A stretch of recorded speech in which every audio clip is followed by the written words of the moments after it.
You are spending $400 every single month. Every month for a condition that costs $8 to fix. $8 covers your entire supply for a full year. The prescription you keep refilling is not fixing anything at all. It manages your pain while the real damage quietly continues underneath. The company selling that prescription knows this completely and fully. They have known it since 1981. Right now, 54 million Americans carry an arthritis diagnosis today. The average patient pays $1,400 every single year. Some patients pay closer to $4,000 per year. Every dollar of that revenue requires you to stay sick permanently. A patient who fully heals never refills a prescription again. That is not an accident inside a trillion-dollar industry. That is the entire deliberate business model built around you. The global arthritis drug market made $26 billion last year. That number grows larger and larger with every passing year. Pfizer's Celebrex currently costs between $180 and $400 monthly. It carries the FDA's most serious possible safety warning label. That black box warning specifically covers heart attacks and stroke risk. Your doctor hands you the prescription and sends you home. Merck sold a drug called Vioxx throughout the 1990s. $11 billion in total revenue came from Vioxx alone. Merck's own scientists eventually discovered what Vioxx was quietly doing internally. It had caused up to 139,000 heart attacks. That number came directly from Merck's own internal research data. It was published in The Lancet, not a conspiracy forum. $11 billion in revenue and 139,000 hearts stopped. Those two numbers need to be held together simultaneously always. And the $8 solution existed throughout every single year of this. The entire time it was sitting quietly on grocery store shelves, in the laundry aisle right next to the detergent. It has been sitting there for over 100 years. The compound is called boron, and the clinical proof is overwhelming. Controlled trials document 50% reduction in inflammation markers consistently. Real patients, real joints, real peer-reviewed published research journals. In 1963, a soil scientist in Queensland, Australia got arthritis himself. His name was Rex Newnham, and he was not a physician. He was an agronomist who studied trace mineral deficiencies in farmland. He understood mineral starvation the way a mechanic understands engine failure. His farmland had been completely stripped of boron by modern agriculture. His crops were showing the textbook symptoms of trace mineral depletion. Then his own joints began showing those exact same distress signals. He applied the same correction he would give his own depleted fields. 3 weeks passed. His arthritis was completely and permanently gone. Newnham spent 20 years proving this result was consistently repeatable. His clinical trials documented a 70% remission rate in patients. Not improvement. Remission. People getting full use of their lives back. He submitted findings to every available government health authority formally. Australia's National Health Council rejected him 5 separate times officially. No explanation was ever given for even a single rejection. In 1981, the Australian government classified borax as a controlled poison. They fined Newnham for distributing boron supplements to his willing patients. He had harmed exactly 0 people across all of his documented work.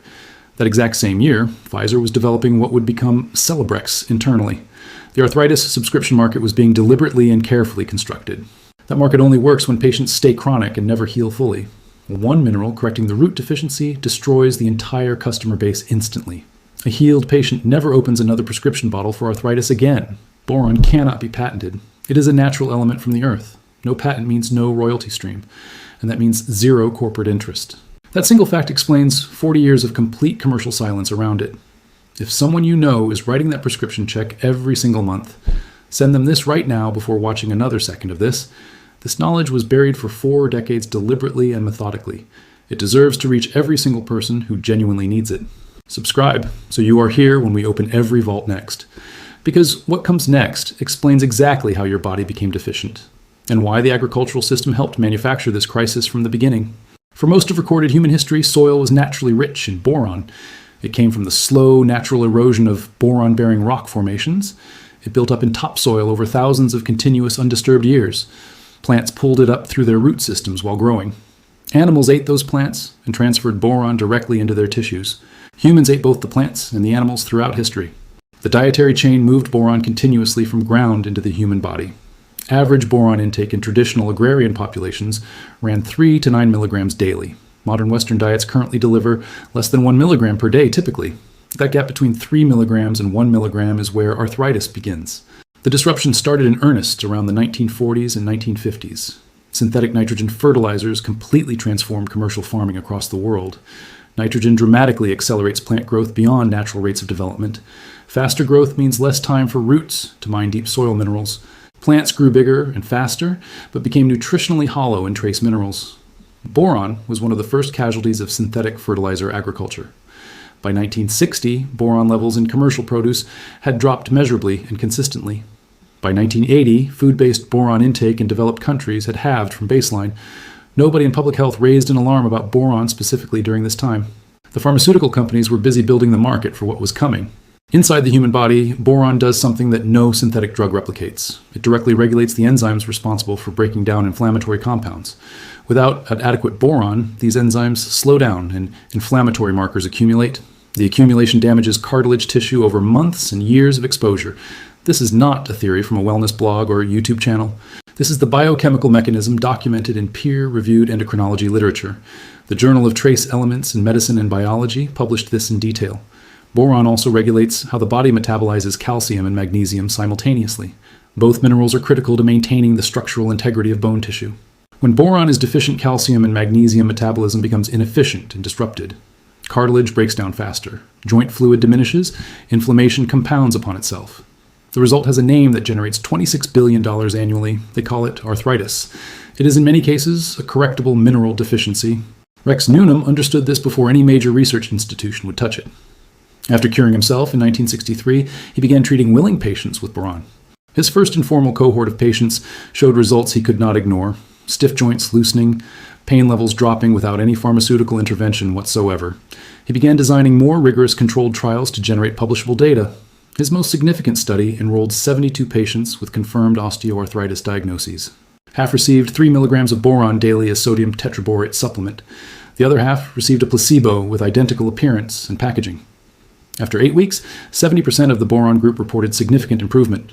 Only 12% of the placebo group reported any comparable improvement at all. The pain scores dropped, the inflammatory markers dropped, the joint mobility improved. Newnham published these results in the Journal of Nutritional Medicine in 1994. The study has been indexed and available in medical literature since then. It has been cited by other researchers. It has never been refuted. It has also never been funded for a larger replication trial. The funding for that larger trial simply never materialized from any source, because funding flows toward outcomes that can be patented and monetized at scale. A boron trial confirming remission in arthritis patients cannot be patented or monetized. This is also where we have archived one specific chapter in detail. Everything Newnham documented, his exact supplementation protocol, his sourcing recommendations, and the complete mineral correction approach for joint health, is inside the Mineral Vault Home Remedy Archive, linked directly below this video, because understanding the history is only the beginning of actually fixing the problem. The real value is in knowing exactly what to do with it. Back to the mechanism, because this is where the science gets specific. The form of boron matters significantly, and Newnham was precise about this. Not all boron compounds deliver the same bioavailability inside human digestion. The most effective form for joint and inflammatory response is borax specifically, sodium tetraborate, the same compound sitting in that grocery store laundry aisle. In the digestive system, borax converts to boric acid almost immediately upon contact. Boric acid is the biologically active form that crosses into systemic circulation. From there, it enters joint fluid directly and measurably within 48 hours. This is also where we have archived one specific chapter in detail. Everything Newnham documented, his exact supplementation protocol, his sourcing recommendations, and the complete mineral correction approach for joint health, is inside the Mineral Vault Home Remedy Archive, linked directly below this video, because understanding the history is only the beginning of actually fixing the problem. The real value is in knowing exactly what to do with it. Back to the mechanism, because this is where the science gets specific. The form of boron matters significantly, and Newnham was precise about this. Not all boron compounds deliver the same bioavailability inside human digestion. The most effective form for joint and inflammatory response is borax specifically, sodium tetraborate, the same compound sitting in that grocery store laundry aisle. In the digestive system, borax converts to boric acid almost immediately upon contact. Boric acid is the biologically active form that crosses into systemic circulation. From there, it enters joint fluid directly and measurably within 48 hours. Researchers at the USDA's Human Nutrition Research Center confirmed this pathway in 1987. Confirmed it, published it, and then watched it disappear from clinical conversation entirely. The suppression of boron research is not a vague pattern or feeling. It has a documented timeline with named institutions and named decision-makers involved. In 1981, when Newnham was fined, the pharmaceutical lobbying landscape was shifting. The United States had passed the Bayh-Dole Act just 1 year earlier. Bayh-Dole allowed pharmaceutical companies to patent discoveries made using federal research funding. Overnight, the incentive structure for all medical research changed permanently and completely. Research that produced patentable outcomes received funding. Research that did not receive nothing.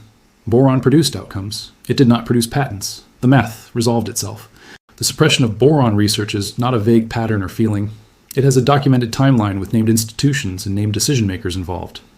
In 1981, when Newnham was fined, the pharmaceutical lobbying landscape was shifting. The United States had passed the Bayh-Dole Act just 1 year earlier. Bayh-Dole allowed pharmaceutical companies to patent discoveries made using federal research funding. Overnight, the incentive structure for all medical research changed permanently and completely. Research that produced patentable outcomes received funding. Research that did not receive nothing. Boron produced outcomes. It did not produce patents. The math resolved itself. Between 1985 and 2005, arthritis drug prescriptions in America tripled in volume. The patient base grew, but the underlying deficiency driving it was never addressed. In 2004, when Merck pulled Vioxx, the arthritis prescription market barely paused. Celebrex stepped into the void immediately and has occupied it ever since. Pfizer reported Celebrex-related revenue of $2.5 billion in 2023 alone. $2.5 billion from a single drug for a single condition. A condition that Rex Newnham corrected in himself using $8 of borax. The distance between those two numbers is where the industry's silence lives. Outside the United States, a different story was quietly developing in parallel. Researchers at the University of Queensland conducted their own boron studies independently. Their findings replicated Newnham's core results in independent controlled trial conditions. They published in peer-reviewed journals. They were not fined. They were not suppressed outright. But their work also did not receive the large-scale replication funding it needed. The pattern across every study is identical regardless of country or institution involved. Results are confirmed. Results are published. Results are then quietly left unfunded and isolated. Because the next step, the large multi-center trial that forces clinical adoption, requires pharmaceutical scale funding that only flows toward pharmaceutical scale patent opportunities. Boron has no patent opportunity. And so the large trial never happens. The patients keep arriving at pharmacies. The prescriptions keep getting written. The revenue continues. Now here's exactly what Newnham documented and what the research supports doing. Boron supplementation for joint health requires a specific starting dose and escalation. Begin with 1 milligram of elemental boron per day in the first week. This allows your body to adjust to restoring depleted mineral levels gradually. After the first week, increase to 3 milligrams per day and maintain that. 3 milligrams was the dose used in Newnham's 70% remission clinical trial. Some practitioners working with severe arthritis cases have documented benefit at 6 milligrams daily. Do not begin at 6 milligrams. Work up slowly and observe your response. The sourcing question matters, and Newnham was very specific about this point. Borax, sodium tetraborate, is the most bioavailable and cost-effective boron source available. 20 Mule Team borax at any grocery store contains approximately 11% elemental boron. To deliver 3 milligrams of elemental boron, you need 27 milligrams of borax powder. That is approximately 1/8 of a level teaspoon dissolved in 1 liter of water. You drink that liter throughout the day in small amounts alongside meals. The daily material cost at current retail pricing works out to less than 3 cents. 3 cents per day, less than $1 per month, $8 per year. The Celebrex prescription. It replaces costs between $180 and $400 monthly. The difference is not marginal. It is not a question of degree. It is a completely different relationship between a company and your ongoing health. Results in Newnham's documented patient cases did not arrive in 3 days. They arrived on a consistent timeline that is worth understanding before beginning. Most patients reported first noticeable joint mobility improvement between 2 and 4 weeks. Significant pain reduction was typically documented between 6 and 12 weeks of consistent use. The 70% remission figure in his published trial was measured at 8 weeks. This is not a supplement that creates dramatic overnight sensations or results. It works the way a mineral correction always works, steadily and cumulatively over time, because it is not suppressing inflammation artificially. It is restoring the conditions for natural resolution. That distinction is exactly why pharmaceutical companies cannot replicate or monetize this process. One more data point before the final verdict, and it matters significantly. Countries with naturally high boron in their soil have dramatically lower arthritis prevalence rates. Jamaica, Carnarvon region in Australia, parts of Israel with boron-rich geological formations. All of them show arthritis prevalence rates between 1 and 2% of population. The United States arthritis prevalence rate is approximately 23% of all adults. The boron content of American commercial farmland soil has been declining for 70 years. These two trends, declining soil boron and rising arthritis prevalence, move in perfect correlation. That correlation has been in the published agricultural and medical literature for decades. Nobody connected them publicly. because connecting them publicly would be very bad for business. Here is what we have actually been talking about in this video. We have been talking about a documented mineral deficiency and its documented correction. We have been talking about peer-reviewed science published in indexed medical journals. We have been talking about a clinical trial with a 70% remission rate. We have been talking about a compound that costs $8 per year. And we have been talking about an industry that generates $26 billion annually from the chronic management of a condition with a documented $8 correction available. Here is what we have actually been talking about in this video. We have been talking about a documented mineral deficiency and its documented correction. We have been talking about peer-reviewed science published in indexed medical journals. We have been talking about a clinical trial with a 70% remission rate. We have been talking about a compound that costs $8 per year. And we have been talking about an industry that generates $26 billion annually from the chronic management of a condition with a documented $8 correction available. You are living inside a healthcare system that was designed around that logic, not designed around your recovery, designed around your continued and reliable pharmaceutical dependency. The arthritis patient who heals permanently and completely is a catastrophic revenue event. The arthritis patient who manages symptoms on a monthly prescription is a perfect customer. Everything in the system, the funding, the training, the prescribing incentives, the formularies, is oriented toward producing the second patient, not the first one. Newnham produced the first patient consistently. That is why they fined him. That is why they reclassified his compound as poison. In the same decade that they were building the prescription market, it would have permanently disrupted. The compound has not changed. The science has not changed. The cost has not changed. What has changed is that you now have this information directly in your possession. You know the name. You know the compound. You know the clinical trial. You know the dosing protocol and the sourcing and the timeline for results. You know the name of the scientist who proved it and what they did to him. You know the revenue numbers of the companies that required his suppression to survive. That information is yours now. It does not expire and it cannot be recalled. Share this with exactly one person who is currently paying for an arthritis prescription. Just one. That is all this video asks of you right now. Because the way suppressed information survives is not through institutions or regulatory bodies, it survives the same way Newnham's own knowledge survived, person to person, directly, from someone who found it to someone who needed it and could not find it. Subscribe to this channel because this is what we do here consistently. Every single video is a vault. Every vault contains what they chose to bury, and there are a very large number of vaults still left to open. The next vault opens very soon, and what is inside it is specific. There's a $2 compound that has been sitting in every hardware store for decades. It was formally documented by the USDA in 1984 as an effective treatment. The USDA published it. Agricultural extension offices distributed it to rural American households. Then, in 1987, a single regulatory reclassification removed it from public health guidance permanently.